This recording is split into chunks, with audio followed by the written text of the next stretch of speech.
Building an artist brand that runs without you is probably one of the highest leverage activities that you could be doing for your music career. I'm XO Zooted, music artist and founder of Indie Leverage, and my goal is to help as many artists as I can build a brand that gets fans on autopilot. And it's a win-win for me too, to be honest, just because I've been able to use this channel as my own personal outlet to share and improve strategies and tactics that I use on my own music and that have resulted in millions of streams without paying a single dollar on ads or promotion. And your results will vary and are dependent on time, effort, and your talent. But yeah, that being said, let's get into how to build an artist brand that is designed to sustain itself. Now, for context, I like to look at artist branding in three different dimensions. And I've gone deep on this in other episodes, but I'll give you a quick summary just so that the rest of this can make sense. So why three dimensions? With all of the AI music that's out there and even more that's coming, with the virtual influencers that are out there and even more that are coming, it's even more important than ever before to show the artist behind the art, the human that is behind your music. And what better way to do that than to have a three-dimensional brand? But I'll tell you what I mean by that. So dimension number one, you have your music, obviously. You want to put out things like your music videos and lyric videos, visualizers. You got your clips on all the different platforms. Of course, you're promoting your music. Awesome. That's just dimension number one. Moving on to dimension number two, you have you, your beliefs, your personality.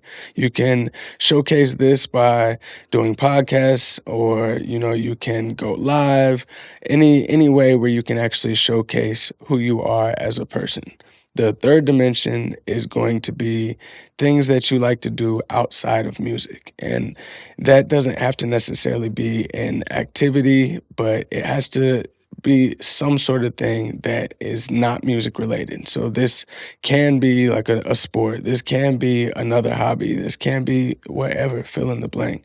But this third dimension is just to show that, yes, you are a well-rounded individual. You have your music, but you also have a personality. You also have other things that you like to do. And you might think that, wait a minute, that's just going to take away from my music. I want to push back on that because having all of these other ways to not only explore your ideas and your beliefs, but having that third dimension to explore other activities and hobbies that you can do, that's only going to help you fuel the music that you're making. If you are just stuck in a room for years and years and years just trying to output music, it's going to be a lot harder to draw from life experiences because you're not having any. So putting yourself out there, showing that you are more than just another channel that's putting out music, because let's be honest, you can't even say another person. AI music is becoming more and more popular, but human artists still have an advantage. We're human. And the one thing about humans is we tend to like art that is created by other humans. That doesn't mean we can't appreciate AI music. We can't appreciate things that are created by other means, but there's something about that human touch that we're still drawn to as of, for now. But now that we've kind of laid out the three dimensions, I want to get into two different points that really help your artist brand run by itself. The first is looking at your brand as a business that happens to sell music as its product. And I understand that it's not something tangible that you can hold in your hands. It's not a service that you can go and do for somebody. But music is our product. Music is the thing that people consume, on a consistent basis. And obviously, there are other ways that you can monetize your brand through live performances and merch, but that's not the point of this episode. My point is, if you don't look at your brand as a business and your music as your product, you might fall off when it comes time to promote it. You might lose sight in what you're actually supposed to do. In any other business, it's a no-brainer. If you sell phones, well, what are you doing every day? You're trying to sell phones. If you sell a service, you cut hair or something like that, well, you're going to make sure that you put your business cards out there, you do some marketing, whatever the fuck, you do as a barber to make sure people are coming into your barbershop and getting their hair cut. Any other business, it's a no-brainer. But for some reason, music artists get trapped in the idea that they have to continuously make more and more music. And yes, I get it. You do have to make more and more music. But that's what I meant when I said losing sight and what you're supposed to do as a business. If you're just constantly focused on making new music without focusing at all on promoting the music that you have out, obviously you're not going to get the amount of attention that you may deserve. You won't get the amount of streams that you may be able to get if you actually pushed it, if you actually focused on it. Spending hours mixing your vocals and still not getting the sound you want? Whether you're recording a new song or a new podcast, drag and drop recording templates by indieleverage make it easy to start with a great sound. Available for Logic Pro and Pro Tools, each template comes pre-configured with routing, vocal chains, and plugin settings built using professional plugins from Waves Audio. Just load the template, record your vocals, and start with a professional sounding mix immediately. Choose between the perfect rap vocals template or the perfect podcast vocals template. Download them today for just $2.99 at indieleverage.com/templates.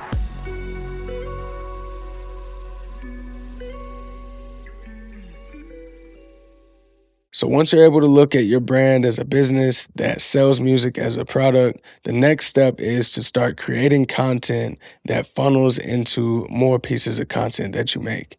And if you look at each piece of content as its own product, it really starts to make sense on a business level. Because if you look at any other business, let's say you get an iPhone. Well, when you buy an iPhone and you start it up, what do you see? You have a whole bunch of different apps. Not just any apps. Yeah, you got the utility ones and shit like that, but you have Apple Podcasts, Apple Music, and Apple Health, any other Apple app that they can put in there. And once you open it up, you see that there's a subscription because they have a product that is pointing to other products. And once you start your Apple Music, what's better than the Apple AirPods? You got to continue to go down the line, right? When it's any other business, it makes sense. When you go into McDonald's and you see the fries and the drink next to the sandwich that you want, it makes sense. But when it comes to our music, it's like, well, I just put music out. And that's why I wanted to get into the 3 different dimensions of artist branding, because it helps this entire process out. So you don't just have your music out there. Yes, you can have a music video out on YouTube and you can maybe promote other songs at the end of your video, or you can link down in the description to other videos. But for the most part, if somebody watches your music video on YouTube, the only thing you're relying on is the algorithm. And it's super powerful. It definitely suggests things like right after you watch something, it'll start suggesting other things that they've done. So I'm not saying just shrug your shoulders to it. But if we can, boost it up, if we can add to it, why wouldn't we? And luckily, because of the 3-dimensional branding, we're not going to just be making content as a solely music artist and I just put out music content where it's really hard to promote to other pieces of content just because, well, when you go and listen to a song, that's it. You listen to the song, you might get suggested the next song, and then that's it.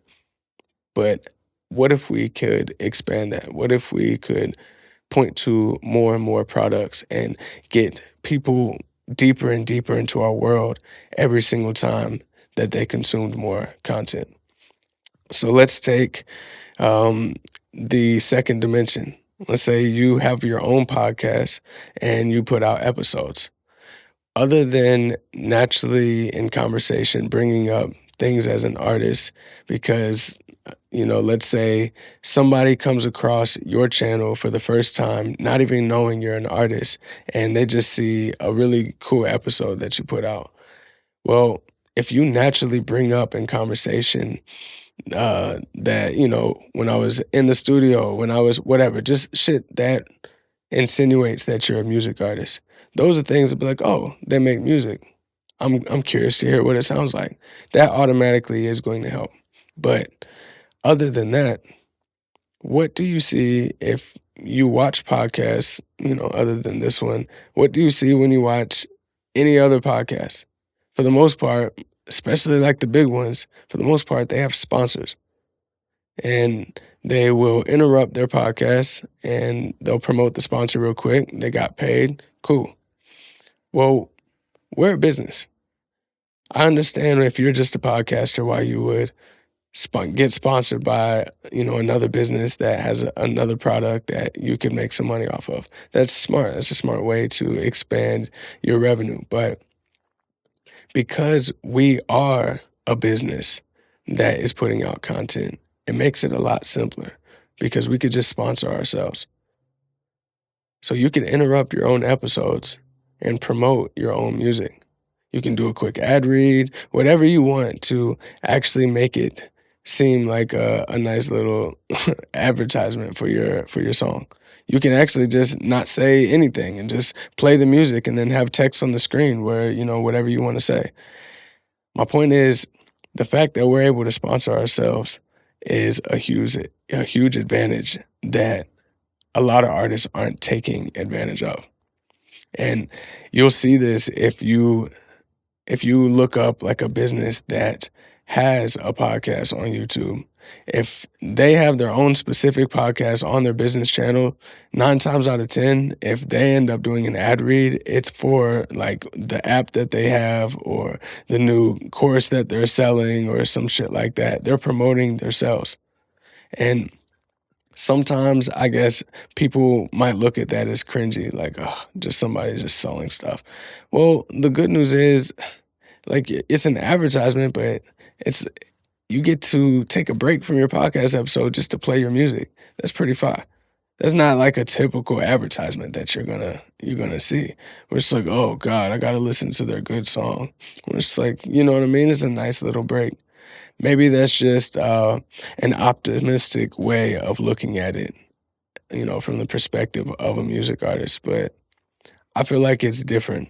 You're not sitting here trying to, hey, go buy my $299 course. No, you're not saying any of that shit. It's like, hey, this is my song. You already listen to music. You're already like, it's free completely for you.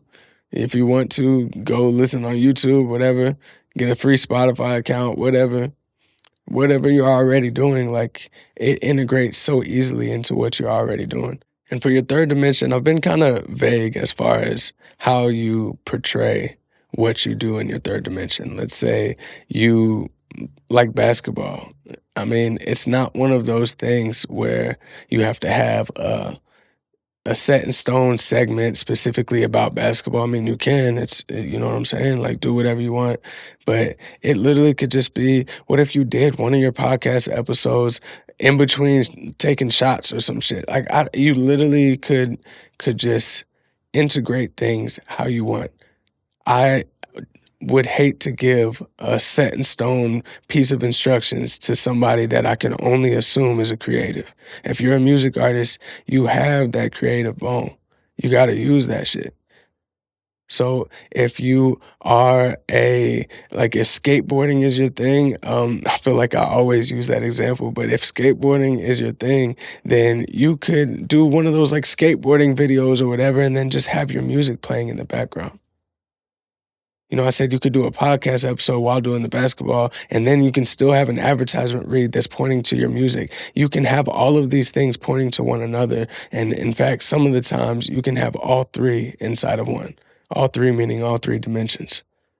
And this is why I like to look at artist branding in all of those dimensions, because you have multiple buckets to pull from. Not saying that these are content buckets that you have to make sure, 10% of your content is this and this is 30% and then the other 60% will be your music. No, I'm not saying that whatsoever. You make up your own percentages. But the fact that you're able to bring people deeper into your world by expanding what you're putting out there, man, we have to take advantage of it. It would be foolish not to. That person that would have never found your music but they like skateboarding videos or whatever, so they watched it for that. The person that would never have found your music, but you put out a podcast episode about a topic that they just went down a rabbit hole, thinking about for 2 weeks straight. And man, this is the perfect thing right now. This is how have I not heard of you? And wait a minute, you make music? Well, I mean, I like you now. That's cool. And you have like this little ad right now, so it's just like I'm aware of it. I'm already inside of your video, and now I'm aware of your next piece of content. I don't have to wait for the algorithm to push it to me. I don't have to wait a year or 2 years to be like, wait, that person makes music? I've been following them this whole time and I never knew that. Fuck that. I mean, yeah, it might happen, but let those be the very naive people that's like, you must have not watched much of my content, because you get halfway through the episode and I end up doing an advertisement about my music. And make it clear. Make it clear that you do different things. Talk about that shit. There's a reason why, if you look at the most influential brands out there, they're like an octopus with arms going in a whole bunch of different directions. And yes, usually you have one thing that you start with, one thing that you focus on. I'm not saying that that's not true. What do you think it is? If you had to guess, it's obviously your music. That's going to be your main thing. That's going to be the burger in your McDonald's restaurant. But you can still have some fries and a shake, you feel me? You can still get the soda on the side. And being able to effectively have content that is constantly promoting your other pieces of content and constantly having people go deeper and deeper into your world and knowing you more and more and feeling like you're an actual person that they know. Like, wow, between the dozens and dozens of podcast episodes that I've watched and the dozens and dozens of songs that I listen to on a consistent basis and the shared activities that we both have a mutual interest in, man, like I feel like I truly know this person. I know what they believe. I know the different things that they like to do. I know I know how they sound when they're trying to voice all of the feelings that they're going through in life through music, because I have that shit in my playlist. All of these different avenues, man. You get my point. All of these different avenues are ways for people to form a deeper connection. But you can't just hope that the algorithm is going to do it. You can't just hope they'll know, they'll figure it out. You got to show these people, literally point to it. And it'll make it a whole lot easier, because it's a compounding effect. The more content that you put out there, the more pieces of content that's pointing to one another. And it doesn't die. If it's good content, it doesn't die. A fan can just hear about you and then end up going down a rabbit hole with your content, if you have that content to spare, and find something that you put out years before. It doesn't die. It's a time capsule that you're able to put out, a digital time capsule. And if you're only filling it with music, you're probably doing yourself a disservice. If you're only looking at yourself as an artist that, I just put out music, man, like I'm not really worried about it. That's cool if you have genuinely like no desire to quote unquote make it in music.